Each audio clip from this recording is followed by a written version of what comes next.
Oi, terceiro ano, tudo bem com vocês? Tudo bem comigo também. Daquelas, não tem ninguém ainda, né? Mas eu já vou abrindo aqui as coisas.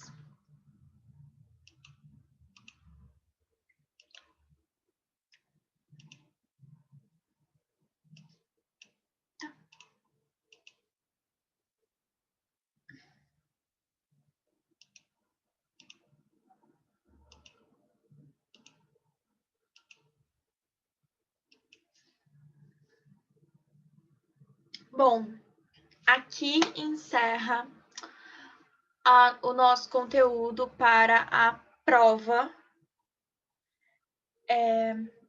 de vocês, certo? Então, a partir daqui, a prova de vocês semana que vem só acaba aqui, tá? Em cultura brasileira. Semana que vem a gente vai se aprofundar nos temas de apropriação cultural e raça social. Primeiro, eu acho que eu vou começar com a apropriação cultural para pegar de embalo já essa indústria cultural aí. E raça social eu faço depois. Eu acho que esse vai ser a minha ordem, mas enfim. Bom, quem quiser estudar pela apostila do segundo ano, né, pela apostila 4, para a prova do quarto bimestre, são os 2 últimos capítulos dessa aula, tá? Daí deu uma resumidinha e coloquei em uma aula só, tá? Então vamos lá. Bom, outra coisa. Essa aula, além, obviamente, da apostila 4, eu também estou usando o artigo que é a apostila 4, né, que a aula da apostila 4 se baseia, né? Então, ele se baseia nesse artigo do Alfredo Bose, certo? Então, eu basei ela nesse artigo também. E eu vou colocar para vocês no Drive que a gente compartilha. Tá? Então, bora lá.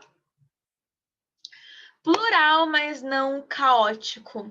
Bom, o Alfredo Bose, ele vai ser um crítico literário, na verdade, né? Ele vai ter ali a sua experiência em literatura, né? Então, ele não é um sociólogo, como a gente está acostumado, nem um antropólogo, nem nada disso. Ele é da área, né?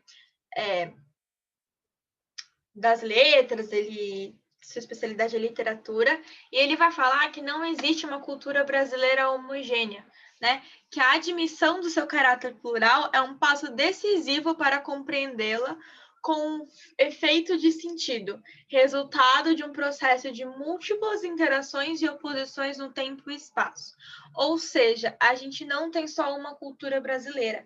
A cultura brasileira, ela é heterogênea, elas são várias culturas dentro de uma cultura, né? A gente tem a gestão da cultura popular, com a cultura erudita, com a cultura de massas, com a cultura raiz, com regionalismos, porque a cultura popular no sul do Brasil é diferente da cultura popular do Nordeste, certo? A cultura erudita que tem em São Paulo é diferente da que tem no Amazonas, e por aí vai.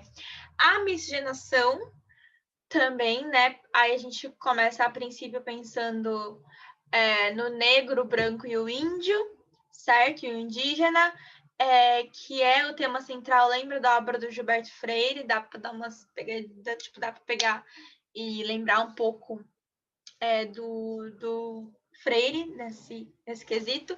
E a imigração também, certo? A imigração dos alemães, dos italianos, enfim, né? Toda essa junção faz com que o Brasil ele seja um mosaico de tradições. Então, o Brasil ele é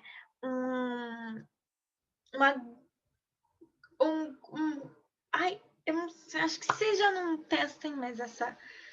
Mas eu lembro que quando eu estava lá no final do ensino médio, colagem era um negócio que estava muito na época. Então, tipo, a gente recortava a revista, né? Ou imprimia as fotos, algumas coisas assim, e fazia colagem na capa de caderno. Então, tipo, eu cortava tipo, as revistas que eu comprava e etc. E ficava fazendo colagem na capa do caderno. Eu comprava um caderno barato com uma capa aleatória e fazia uma colagem assim por cima, e aí ia ficando uma coisa meio em cima da outra e que dava a capa, que quando juntava tudo, né, de longe assim, se transformava em algo, certo? É meio que isso. É uma grande junção de muitas coisas transformando numa coisa maior. Ok? Uma coisa não apaga a outra. Elas estão juntas e fazem parte desse quadro. Bom, a pluralidade no Brasil significa, né, a diversidade. Nós somos um país com muita diversidade cultural. Por quê? Porque nós somos um país plural, né? Mas como qualquer outro lugar do mundo, a gente ainda está sujeito à famosa indústria cultural, certo? Porque não tem muito do que escapar, né? A indústria cultural a gente não consegue escapar. Infelizmente, é isso que a gente tem para hoje e aí para vida por tempo indeterminado, certo? No Brasil, a indústria cultural, a gente vai ter algumas características, tá? A gente é muito dependente da publicidade, dos meios de comunicação, da informação e da tecnologia. Gente, quer dizer, não tem ninguém, eu sei. Ai, enfim. É só, por exemplo, como não tem ninguém, eu vou me usar de exemplo, né? Mas eu estou aqui abrindo o meu celular, tá? E eu vou ver quantos aplicativos, ok? Eu ia fazer essa coisa para vocês, mas quantos aplicativos brasileiros eu tenho? Um, que é do banco. Dois, que é a carteira de trabalho digital. Três, que é a carteira, que é a habilitação digital, né? Quatro, que é o do Detran. Cinco, que é a droga raia. Seis, que é o e-título. 7, que é o negócio para ver se a internet está funcionando. 8, que é o aplicativo da FGTS. 9 e 10, que é o G1 e o Globoplay. 11, que a gente tem o imposto de renda. 12, a Renner. E 13, que é o aplicativo para ver quanto tempo falta para o ônibus chegar. E 14, que é o aplicativo do plural. Acabou?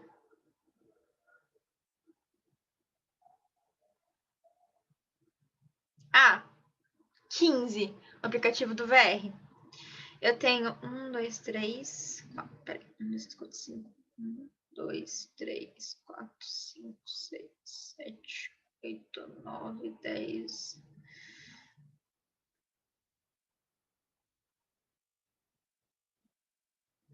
11, 12, 13, 14, 15, 16, 17. Eu tenho 18 vezes 5.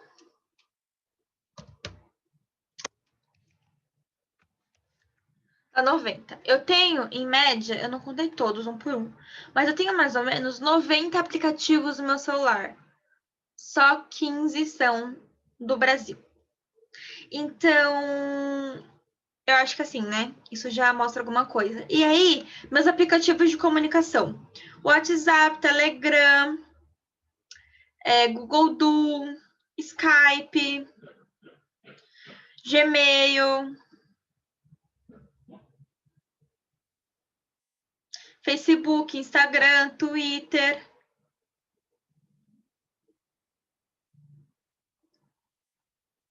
Google Hangouts. Tudo o quê? Tudo americano, né? Tudo estrangeiro, certo? Por quê? Porque a gente está dependente da tecnologia deles e dos meios de comunicação deles também, né? Porque a gente utiliza muito e faz parte do nosso dia a dia. Se tirar, a gente meio que trava. Que aplicativo a gente vai usar se o Telegram acaba? Se bem que o Telegram não é estadunidense, né? É russo, mas ainda assim, tipo, é estrangeiro. Mas quando o WhatsApp parou, gente, o pessoal surtou. Surtou, certo?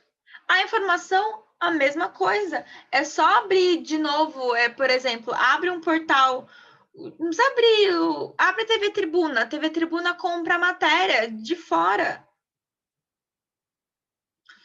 Compra matéria que foi escrita por empresas estrangeiras, certo? É que agora eu acho que eu não vou encontrar nenhum aqui. Eu tô descendo aqui o João, mas eu não acho que eu não tô encontrando. Da outra vez que eu dei essa aula, eu encontrei uma matéria bem no começo, mas dessa vez eu não tô encontrando. Da outra vez eu encontrei bem no topo uma matéria do BBC, dessa vez não tinha. Mas agora que não tem, porque geralmente tem um monte de matéria que são de outros lugares, que eles compram e reproduzem para ter acesso. A nossa publicidade inteira, certo? A tecnologia também, tudo está muito dependente de fora, uma dependência de produção também. A gente acompanha, por exemplo, quantos seriados brasileiros vocês acompanham? Lucas. Já vou começar como? Calma aí, deixa o Lucas entrar. Oi, Lucas.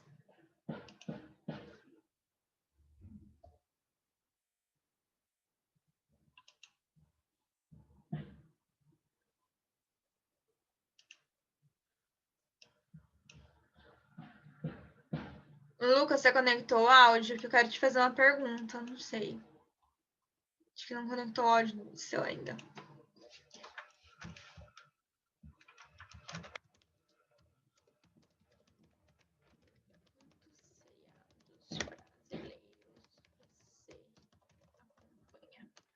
Na hora que eu...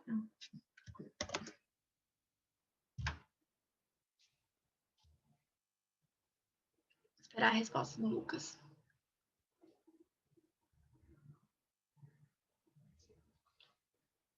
Acho que agora conectou seu áudio, né? Conectou.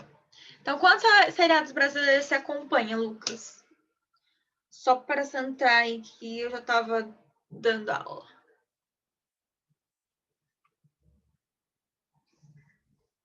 Nenhum. Perfeito, meu ponto, né? A nossa dependência. Então, tipo, se a gente corta o acesso aos seriados estrangeiros, você fica sem nenhuma produção, né, que você acompanha. Por quê? Porque nós somos muito dependentes dessa produção estrangeira, seja na publicidade, seja nos meios de comunicação, nas informações ou na tecnologia. Estava falando antes de você entrar, eu fiz a conta, eu tenho mais ou menos 90 aplicativos no meu celular, tanto aplicativos que vêm com o celular que eu não posso tirar ou não, e desses 90, 15 são aplicativos brasileiros. Todos os aplicativos de documento, Detran, carteira digital, carteira de trabalho, FGTS, não sei o que, banco, tudo aplicativo que eu preciso, mas que não é nenhum aplicativo de comunicação, por exemplo, né? Para comunicação e etc., eu tenho o WhatsApp, o Telegram, o Facebook, o Instagram, o Twitter, tudo estrangeiro, o Google Duo, o Hangouts e por aí vai, o Zoom, o Skype, né? A gente está agora aqui numa aula usando uma plataforma estrangeira, certo? É por conta da nossa dependência. E aí fica aquela questão, né? Ah, mas o livro é remédio para a indústria cultural? Porque se as pessoas leem, elas se livram da indústria cultural, né? Porque lê a cultura. Tá, mas vai estar lendo o quê? Porque os livros, eles também estão dentro desse processo, né, industrializado. Então, quando você pega, por exemplo, um best-seller, né, livros como Crepúsculo, que agora lançou o Crepúsculo, só que escrito a partir da visão do Edward. Tipo, tem necessidade? Não tem, mas vai gerar dinheiro. Por que tá aí fazendo 55 mil filmes do Animais Fantásticos e Onde Habitam? e aí lançando em formato de livro o roteiro, né? Aí é esse livro que vai fazer com que a indústria cultural acabe e que seja o nosso remédio? Não! Fora que livro é muito caro, o brasileiro não está acostumado a ler, o brasileiro lê 4 livros por ano, até menos, né? Acho que em 2014 a gente lia 4 livros por ano, certo? Assim, menos às vezes, a gente não lê muito, né? E não basta ser uma leitura, e não tô criticando a leitura por prazer, muito pelo contrário, né? Se não fossem os livros, eu não estaria aqui hoje. Os livros por prazer, se não fossem os Harry Potter, os Percy Jacksons e as 58 mil sagas que eu acompanhei quando eu era adolescente, né? Provavelmente não estaria aqui hoje. Tá tudo bem. Agora, a gente não pode colocar numa coisa só um remédio ou uma solução, né? Até quando essa coisa também está contaminada pela indústria cultural. A gente tem um processo que acontece que é o enraizamento, tá? Que é uma maneira de proteger uma cultura de ser dominada e destruída, que é o que a gente literalmente voltar ali para as raízes, sabe? Ou se fechar até um pouco. É tentar proteger. Significa que eu vou ter preconceitos com o outro, que eu vou ter atitudes xenofóbicas? Não. Só significa que eu vou tentar manter aquela minha tradição da forma mais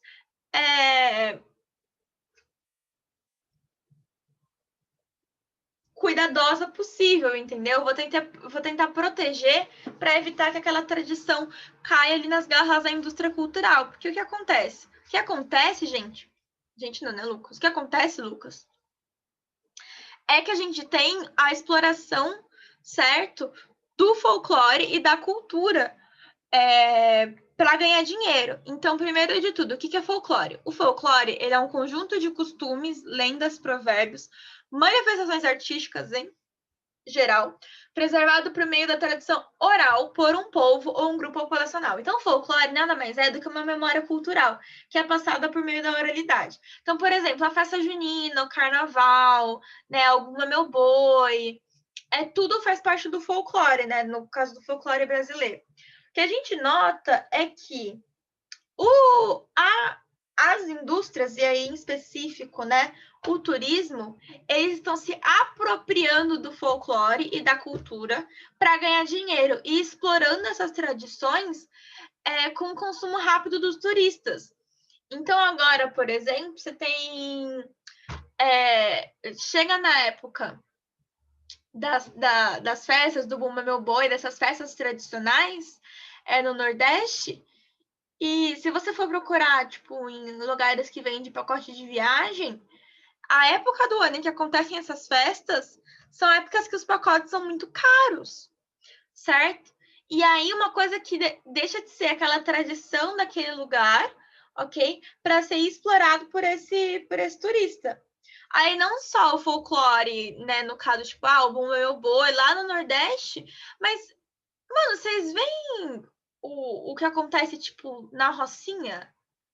Que os turistas pagam para visitar, para subir lá e, tipo, ver baile funk. E trata aquilo como se fosse, sei lá, um estudo do meio. É tipo um ponto turístico, mas assim, não é um ponto onde você tem um trabalho nem nada. O pessoal tá, tipo, cobrando para subir com esses turistas, certo? E não tá tendo nenhum aprofundamento, nenhum trabalho educacional, né? Nada, porque os pontos turísticos, tipo, você tem um trabalho educacional e etc. Aqui não tem. O turista não sabe para que serve a festa do Bumba Meu Boi. O turista não sabe o que é a Rocinha. O turista não sabe para que serve o carnaval, o que é o carnaval, qual é a história do carnaval, qual é a importância cultural daquilo para a sociedade, para o grupo. Eles não sabem. Por quê? Porque aquilo não é mais uma tradição popular só. Aquilo foi transformado em mercadoria. O carnaval é o maior exemplo. O Brasil é conhecido como o lugar do carnaval. A gente tem investido milhões e milhões e milhões, né? o carnaval de rua em São Paulo, seja o carnaval de rua em São Paulo, seja o carnaval, por exemplo, da Bahia, com os trio elétricos, né? Seja o carnaval no Rio de Janeiro, perdeu o sentido, certo? As apresentações das escolas de samba, o carnaval de rua, ele tem um peso histórico de resistência tão grande. O samba tem um peso histórico de resistência tão grande. Essas escolas de samba é um lugar de referência, identidade, conhecimento e tradição que foi esvaziado completamente para virar um show, né? Essa tradição, essa cultura, esse peso, ele é completamente esvaziado pela indústria cultural e vira um show. Esse que é o problema. Aí a gente tem também os efeitos da dominação econômica e o American Way of Life, né? Então, o que isso quer dizer? Quer dizer que, como, por exemplo, o Brasil, ele é um país, né, que está dentro da esfera de influência dos Estados Unidos, certo? Então, como o Brasil está ali numa posição de dominado, economicamente pelos Estados Unidos, por exemplo, a gente está sujeito a mudanças e a influência na cultura por conta disso, né? E aí, aquele estilo de vida americano, que é passado lá na mídia, etc., chega para a gente também, né? Então, por exemplo, você mesmo, Lucas, você acabou de falar que você não vê, por exemplo, conteúdo série brasileira, né? Então, você vê séries estrangeiras, provavelmente a maioria é americana. Você querendo ou não, sendo uma coisa tipo, consciente ou inconsciente, você está sendo influenciado por essas séries e por esse conteúdo, né? Que está te direcionando para um consumo, que está te direcionando para algum lugar, certo? Deu para entender? Que você chegou na metade. Tá pegando? Tá, tipo, muito difícil de entender o que eu tô falando?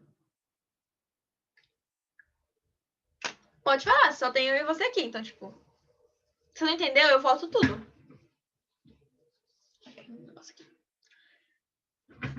Tá ok mesmo? Porque se você fala, professora, entendi, volta, eu volto tudo. O que você quiser. Tá só aqui mesmo, só a gente. Tô tranquila. Tá? Ok?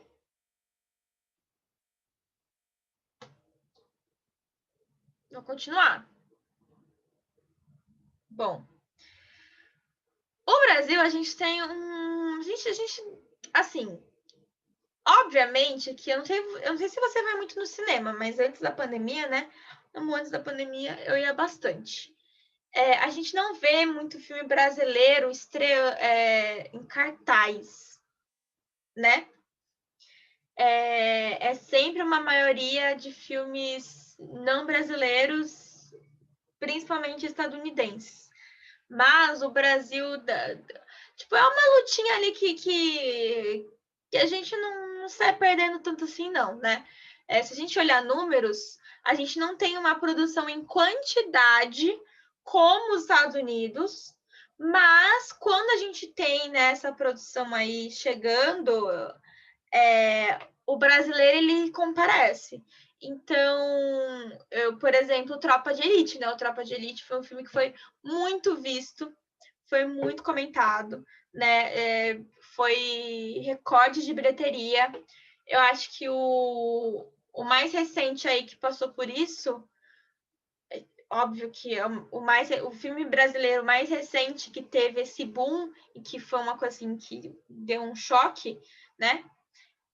Foi o De Pernas pro Ar 3, né? De Pernas pro Ar 3 lançou na mesma época que Vingadores Ultimato, certo? Eles tipo, disputaram sala de cinema. E disputando sala de cinema com Vingadores Ultimato, De Pernas pro Ar 3 conseguiu ficar ainda tipo, mais de uma semana em cartaz no Brasil inteiro. E fez um dinheiro muito, muito, muito bom, né? O que mostra que o brasileiro ele vai no cinema para ver filme brasileiro também. O Bacurau também é um filme que fez muito sucesso, certo? A gente tem aí alguns exemplos que dá para ver. E não só em filme, mas assim, eu sei que você não vê nenhuma série brasileira, mas o 3% Sintonia da Netflix, né? São séries que estão fazendo muito sucesso, tem uma grande quantidade de pessoas que vê, a gente tem engajamento, né? Você tem. Não tá perdendo nada para série estrangeira, não, assim, sabe? Não tá perdendo muita coisa, não, em produção, né? E a música também, porque o brasileiro consome muita música em português, né? Muito funk, muito sertanejo, muito gospel, certo? A gente consome muita música brasileira. Às vezes parece que não, mas a gente consome sim muita música brasileira. E dá um trabalhinho para a gente consome muita música estrangeira também, mas não é uma dominação assim que some a nossa produção, muito pelo contrário. Não é à toa, gente, que a Cardi B vem e faz música com a Anitta e com a Ludmilla, que com a Ludmilla não saiu ainda, né? Mas não é à toa que esse pessoal, tipo, se interessa em fazer música com a Anitta. É porque a Anitta é estourada aqui, eles veem os números dela e aí falam, vale a pena, certo? Não é à toa que o pessoal se fará tanto. A Taylor Swift fez música com a Paula Fernandes, sabia, Lucas? Que a Taylor Swift fez música com a Paula Fernandes em 2012, se eu não me engano. Fez até clipe, entrevista junto e tudo. A Taylor Swift, a Paula Fernandes foi lá pro exterior fazer entrevista com a Taylor Swift. Lançaram música juntas. O country lá, o sertanejo daqui. Aí é porque a Taylor Swift é muito boazinha. Não é porque ela é boazinha, é porque ela sabe que a música sertaneja bombava aqui, que era muito conhecida, que tinha números muito expressivos, é que a gente às vezes não vê e não dá valor, né? Mas tem número e tem base. A música, a versão com a Paula Fernandes, não é, tipo, a voz era bonita, mas ficou um negócio meio sem sentido. Então, enfim, né? As produções de hoje, tipo, tão legaisinhas, né? Mas, enfim. Não é à toa que o pessoal faz essas coisas, procura, saca? Não é mesmo à toa. Tipo, que a Beyoncé respondeu o Baco. Ai, a Beyoncé respondeu o Baco no Instagram porque ela estava de bobeira. Não, é porque ela sabe que o mercado consome demais, certo? E aí eu terminei a aula de hoje falando sobre a importância da religião para o Brasil, porque a religião aqui é um grande elemento cultural, né? A gente é um dos países que tem a menor porcentagem de ateus do mundo, né? Se eu não me engano, em 2010, a gente tinha 3% da população só que não acreditava em nenhum tipo de Deus, certo? Sendo que 86% era católica. Quer dizer, católica não, cristã, né? Então, assim, é muita gente, né? Então, a gente tem um país que a religião faz muito, muito, muito parte. Mas é um país também que, justamente por conta da pluralidade cultural, da miscigenação, dessa mistura de culturas, acontece o sincretismo religioso. Aí eu coloquei, abre aspas, católica no centro espírita, para ficar na cabeça de vocês. Mas o sincretismo religioso, gente, é quando elementos de diferentes religiões meio que se misturam, tá? Pode ser, por exemplo, uma pessoa católica que frequenta um centro espírita também, né? A pessoa se frequenta uma igreja católica e frequenta o centro espírita. Se identifica como católica, mas frequenta o centro espírita. Ou, no final do ano, que tá todo mundo lá pulando as 7 ondinhas, né? Pra Iemanjá. Ninguém acredita, né? Todo mundo é outra coisa. É evangélico, é batista, é católico, não sei o que. De tudo, mas no fim do ano tá lá pulando as 7 ondinhas, né? Isso é sincretismo religioso. Do sincretismo religioso, pode ter só isso acontecendo de forma natural, certo? Do tipo, é tradição a gente pular as 7 ondinhas, e a gente nem linka isso com, né, as religiões de matriz africanas, certo? Então, o católico não linka isso. No dia a dia, ele tem vários preconceitos, mas no fim do ano todo mundo tá lá pulando, né? Não faz essa ligação. Ou essa ligação se transforma em uma outra religião, como, por exemplo, a Umbanda, né? Então, o sincretismo religioso que acontece ali entre o catolicismo e o candomblé, etc., né? E algumas outras... alguns outros elementos transformam-se, né? E gera ali, né, a Umbanda, por exemplo, certo? Outra coisa aí que eu achei que era muito importante a gente falar é do uso da mídia, mesmo na religião. Porque, principalmente, por exemplo, na pandemia, cara, eu tava outro dia... Ai, eu me exponho demais. Mas vamos lá. Eu não sei se isso aconteceu com você. Não sei como é a sua família, Lucas. Mas a família do meu namorado é uma família muito religiosa, certo? Só que todo mundo tem mais de, tipo, 60 e tipo, é grupo de risco, etc. Aí eles são lá do interior de São Paulo. Aí depois de meses e meses, acho que, sei lá, setembro, acho que foi em setembro. Setembro? Não, foi em outubro. Foi em outubro. Em outubro, porque eu vi o debate, eu tava vendo o debate. Em outubro, eu fui lá pra casa dele. E aí, deu a hora da missa. E, tipo, tava o pai, os avós, um monte de gente lá. Tudo com mais 60 anos. Deu o horário da missa. Meu sogro, ele pegou o celular dele, ligou a missa pelo Facebook e botou assim na mesa. E todo mundo ficou lá rezando. A missa acontecendo a 3 quadras, mas ninguém iria, porque todo mundo é grupo de risco. Então, a igreja não está deixando os maiores de 60 entrar, né? Lá eles ainda estão com umas regras assim. E todo mundo vendo pela internet, pelo Facebook. O sogro foi, receber notificação, a missa começou. Botou lá a missa no celular, colocou assim, todo mundo dizendo amém, fazendo as rezas, tudo. Eu fico olhando assim, e eu lá, fui o que fiz? Abri e vi o debate. Do Guarujá, no caso. Né? A mídia está sendo muito usada pela religião. Não é uma coisa que a religião vira e fala, não, né? A mídia não é de Deus. Muito pelo contrário, ela é uma coisa que agrega muito e que eles não desmerecem e não fazem vista grossa, certo? Então, desde, por exemplo, os cultos, né, e as celebrações via internet, YouTube, Facebook, a produção de, por exemplo, música e vídeos inspirados e postagens, tudo isso está sendo muito utilizado, né? E eles também caem no quê? Na indústria cultural, né? Óbvio. Então, isso passa também, a religião acaba passando também pela indústria cultural, porque o boom, por exemplo, de cantores gospel, né? Você tem aqui no Brasil, por exemplo, que é maior do que de cantor católico, o uso da internet, tipo a família Pôncio, saca? Que eu não acompanho, tem umas amigas que acompanham e fico tipo, mano, como vocês conseguem? É tudo bom de pastor, mas só faz coisa errada. E, tipo, usa a mídia, né, para agregar ali, atrair para a igreja ou expor, assim, a própria fé, né? E ganhar dinheiro em cima disso também.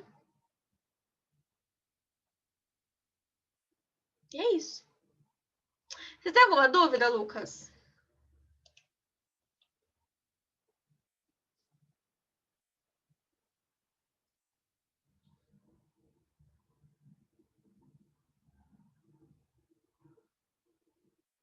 Não? Tá bom.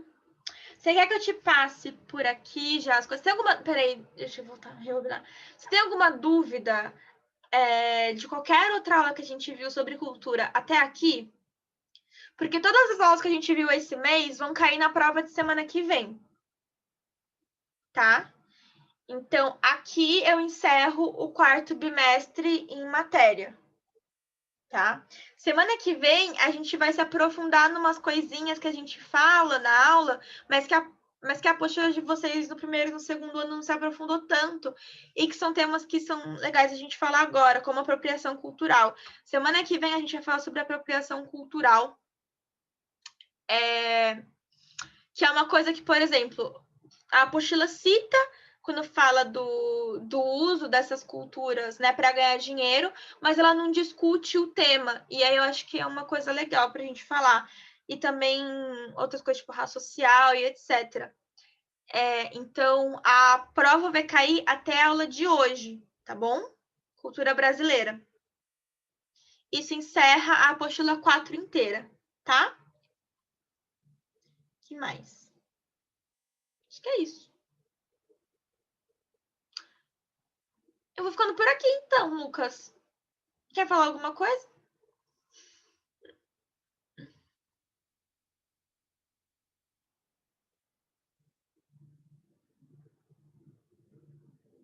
Tudo bem.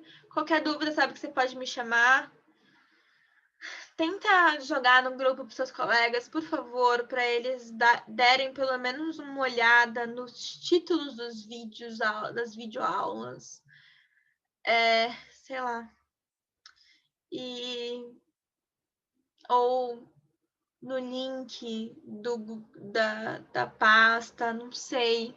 E me chamar para tirar dúvida antes de fazer a prova do quarto bimestre, para vocês irem bem nessa prova. A prova tá fácil, eu juro. Cultura é uma coisa que vai ser muito orgânica para vocês, porque é tudo muito o dia a dia, saca? Então, tipo, é mais próximo. Mas ainda assim tem os conceitos, né? Que se não tá nem no fundinho da cabeça, não adianta. Então, por favor, se você tiver dúvida, se seus colegas tiverem dúvida, me chama para tirar a dúvida antes da prova, para que vocês encerrem logo isso e não fiquem de recuperação final, que é o meu desespero e minha preocupação, tá bom? Eu tô selecionando os materiais aí para ver se ajuda vocês, tá? Eu estou selecionando aí uns vídeos, tô montando uma playlist de vídeos aí. Tanto vou colocar os vídeos da aula, né? Quanto alguns outros vídeos também, como indicação extra, certo? Para ajudar vocês aí para estudar para esse bimestre, para ver se salva alguma coisa, porque tem de vocês que nem abrem a prova, sabe? E precisa fazer, né? Se formar, pelo amor de Deus, acabar com esse ciclo. Enfim, é isso. Tchau, Lucas. Boa semana para você, cara. Obrigada aí pela parceria. Até semana que vem. Tchau. Beijo.